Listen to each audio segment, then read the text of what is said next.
तो चलिए सीधे इस कहानी में उतरते हैं। देखिए, आज का ये विश्लेषण कोई आम ऐतिहासिक चर्चा नहीं है। आज हम इतिहास के उन 10 सबसे प्रभावशाली लोगों की बात कर रहे हैं जिन्हें जीते जी ही जन्नत की बशारत यानी वादा मिल गया था। हम उनके चेहरों को नहीं देखने वाले, बल्कि उनकी उस खामोश ताकत, उनकी अटूट आस्था और उस गहरे समर्पण को महसूस करेंगे जिसने आने वाली कई सदियों का नक्शा ही बदल दिया।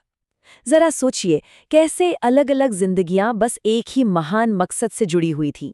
हमारा ये सफ़र 5 अहम दौर से गुजरेगा। शुरुआती विदाई, शहादत और आंसू, सब्र और बलिदान, क्षमा और न्याय, और फिर अंत में आखिरी गवाह की विदाई। तो बिना किसी देरी के चलिए पहले दौर से शुरुआत करते हैं।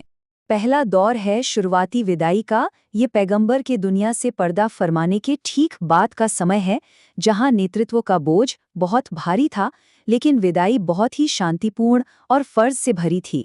11 हिजरी, पैगंबर के निधन के बाद उम्मत की पूरी जिम्मेदारी उनके सबसे करीबी दोस्त अबू बकर ने संभाली। अब यहाँ एक कमाल की बात देखिए। 13 हिजरी में जब अबू बकर का प्राकृतिक रूप से निधन हुआ तो उनकी उम्र ठीक 63 वर्ष थी, बिल्कुल वही उम्र जो पैगंबर की थी। और अपनी आखिरी इच्छा के मुताबिक उन्हें पैगंबर के बिल्कुल करीब आराम करने की जगह मिली। इसके कुछ ही साल बाद 18 हिजरी में इस राष्ट्र के अमीन यानी अबू उबैदा अमवास की भयानक महामारी में सिर्फ 58 साल की उम्र में दुनिया से रुखसत हो गए। अबू बकर के वो शब्द सच में आज भी दिल को छू लेते हैं। जब पैगंबर का निधन हुआ था तो अबू बकर उनके कमरे में अकेले गए, उनके माथे को चूमा और बस इतना कहा, आप जीवन में भी सुंदर थे और मृत्यु में भी। ये होता है एकदम शुद्ध निस्वार्थ प्रेम। और बिल्कुल यही निस्वार्थ भावना हमें अबू उबैदा में भी दिखती है। जब सीरिया में प्लेग फैला तो खलीफा ने उन्हें वापस बुलाने का सख्त आदेश दिया, लेकिन जानते हैं अबू उबैदा ने क्या किया? उन्होंने उस आदेश को आधिकारिक तौर पर ठुकरा दिया। उनका कहना था कि वो अपने मरते हुए सैनिकों को छोड़कर अपनी जान नहीं बचाएंगे, और उसी खामोश ताकत के साथ वो अपने लोगों की सेवा करते करते इस दुनिया से चले गए। अब आते हैं दूसरे दौर पर, जो 23 हिजरी से 32 हिजरी के बीच का है, शहादत और आंसू। ये वो वक्त था जब समुदाय के पास अपार संपत्ति आ रही थी, लेकिन इसके साथ ही उन्हें अकल्पनीय हिंसा और एक बेहद गहरी विनम्रता का भी सामना करना पड़ा। आगे बढ़ने से पहले चलिए एक शब्द को अच्छे से समझ लेते हैं, शहीद। शहीद का मतलब है वो इंसान जो अपने विश्वास और आस्था के लिए पूरी तरह से अपनी जान न्यौछावर कर दे। ये परिभाषा दिमाग में रखिएगा, क्योंकि ये हमारे अगले साथी उमैर इब्न अल-खत्ताब के आखिरी पलों को समझने के लिए बहुत जरूरी है। अब जरा इस पल की गंभीरता को महसूस कीजिए। साल था 23 हिजरी। उमर इब्न अल-खत्ताब फजर की नमाज पढ़ा रहे थे। अचानक एक फारसी गुलाम ने उन पर एक 2-धारी खंजर से 6 बार जानलेवा वार किया। उमर जमीन पर गिर पड़े, खून तेजी से बह रहा था। लेकिन सबसे चौंकाने वाली बात क्या थी? नमाज नहीं रुकी। जी हाँ, उमर ने उसी हालत में अब्दुर्रहमान इब्न औफ को आगे कर दिया ताकि नमाज पूरी हो सके। और जब उन्हें बाद में बताया गया कि उनका कातिल कोई मुसलमान नहीं था, तो उस भयानक दर्द में भी उनके मुंह से निकला, अल्हम्दुलिल्लाह। ये थी उनकी असल ताकत। अब उमर के इस हिंसक अंत को जरा अब्दुर्रहमान इब्न औफ के जीवन से मिलाकर देखिए, जिन्होंने उस दिन नमाज पूरी करवाई थी। 32 हिजरी में 75 साल की उम्र में उनका प्राकृतिक रूप से निधन हुआ। वो इतने रईस थे कि एक बार उन्होंने 700 लदे हुए ऊँटों का पूरा कारवा दान कर दिया था। लेकिन अपने आखिरी दिनों में इतनी दौलत वाला ये इंसान अपने सामने रखा सादा सा खाना देखकर भी फूट फूट कर रोने लगता था। उन्हें इस बात का खौफ था कि कहीं उनके सारे इनाम उन्हें इसी दुनिया में तो नहीं मिल गए। वो शहीद मुसाब इब्न उमैर को याद करके रोते थे, जिनके पास मरते वक्त कफन तक के लिए पूरा कपड़ा नहीं था। सोचिए, इतनी दौलत के बावजूद ऐसी विनम्रता बेमिसाल है। खैर, अब हम अपने तीसरे दौर में कदम रखते हैं। 35 और 26 हिजरी के बीच का ये समय इतिहास के सबसे मुश्किल इम्तिहानों में से एक था। इसे हम कहेंगे सब्र और बलिदान। यहाँ आपको ऐसे धोखे और इतना दर्द देखने को मिलेगा जिसके सामने इंसान का धैर्य छोटा पड़ जाए।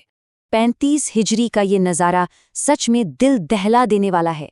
उस्मान इब्न अफ़्फ़ान को मदीना में उनके ही घर के अंदर 40 दिनों तक घेर कर रखा गया।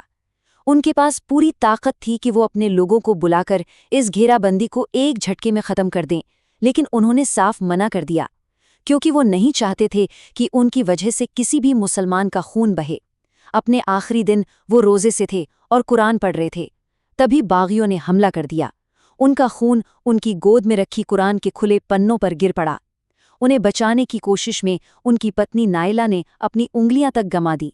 उस्मान इस उम्मत के सबसे धैर्यवान इंसान के रूप में शहीद हो गए। इस दौर की बाकी घटनाओं को समझने के लिए हमें एक और शब्द समझना होगा, हवारी।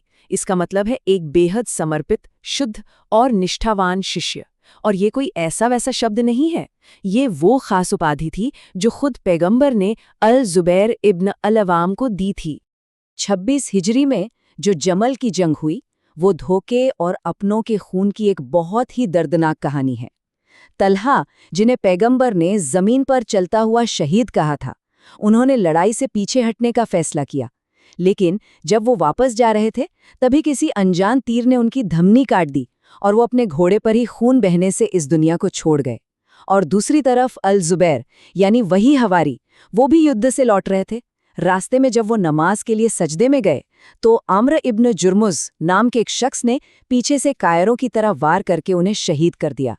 इस्लाम की ढाल रहे इन दोनों महान साथियों का ऐसा अंत बहुत ही तकलीफदेह था। जब अली इब्न अबी तालिब ने तल्हा का शव देखा तो वो खुद को रोक नहीं पाए और उनके पास बैठकर फूट फूट कर रोने लगे।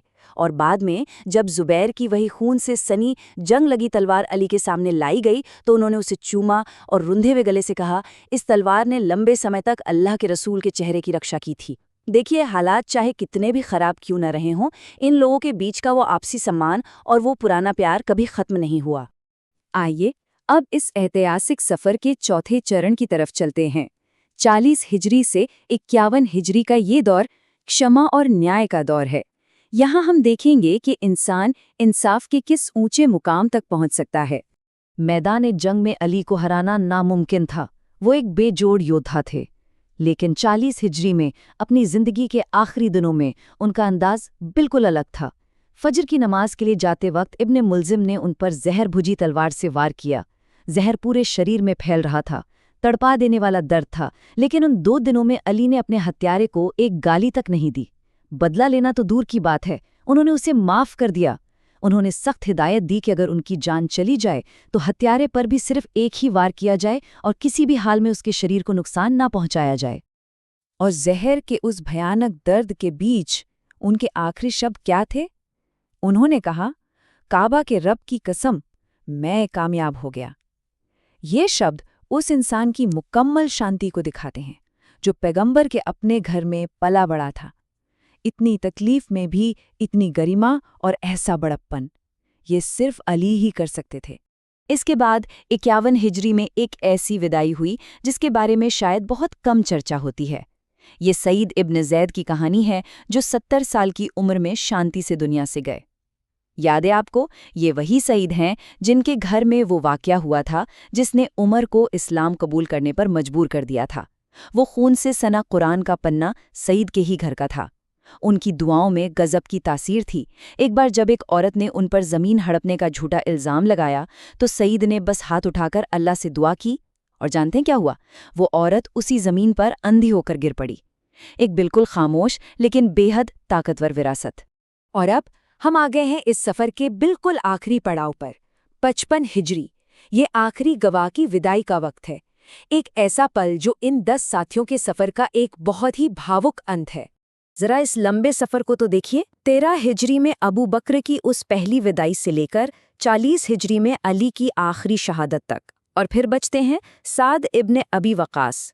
उन्होंने इन सभी को अपने सामने एक-एक करके जाते हुए देखा। खुद सईद इब्न ज़ैद को उन्होंने अपने हाथों से आखिरी गुस्ल दिया था। और आखिरकार 55 हिजरी में 70 साल से ज़्यादा की उम्र में इस पूरी सुनहरी पीढ़ी के आखिरी गवाह साद भी इस दुनिया से पर्दा कर गए। साद इब्न अबी वक्कास वो महान सेनापति थे जिन्होंने फारस के पूरे साम्राज्य को घुटनों पर ला दिया था। लेकिन क्या आप उनकी आखिरी इच्छा जानते हैं? मरने से ठीक पहले उन्होंने दशकों पुराना अपना एक संदूक खुलवाया। उसमें से बद्र की जंग का एक पुराना घिसा हुआ ऊनी लबादा निकाला और उन्होंने वसीयत की कि उन्हें बस इसी लबादे में दफनाया जाए। क्यों? क्योंकि वो अपने रब के सामने उसी लिबास में जाना चाहते थे जिसमें पैगंबर ने उन्हें इस्लाम के लिए लड़ते हुए देखा था। सच कहूं तो ये जज्बा शब्दों में बयान नहीं किया जा सकता। तो इन सारी कहानियों से गुजरने के बाद आज हमारे सामने एक बड़ा सवाल खड़ा होता है। आज की इस भागदौड़ भरी दुनिया में एक सच्ची और अटूट विरासत का असली मतलब क्या है? इन 10 महान लोगों के आखिरी पल एक दूसरे से कितने अलग थे ना। कोई शांति से गया, किसी पर खंजर चले, किसी ने जहर पिया, तो किसी को अपनों ने ही धोखा दिया। लेकिन एक चीज जो इन सब में बिल्कुल एक जैसी थी, वो था उनका खामोश और कभी न टूटने वाला समर्पण। उनकी जिंदगी हमें रुककर सोचने पर मजबूर करती है कि आखिर हमारे अपने जीवन का मकसद क्या है। इस खास विश्लेषण में हमारे साथ जुड़ने के लिए आपका बहुत बहुत शुक्रिया। मुझे उम्मीद है कि ये कहानियां आपको भी हमेशा प्रेरित करती रहेंगी।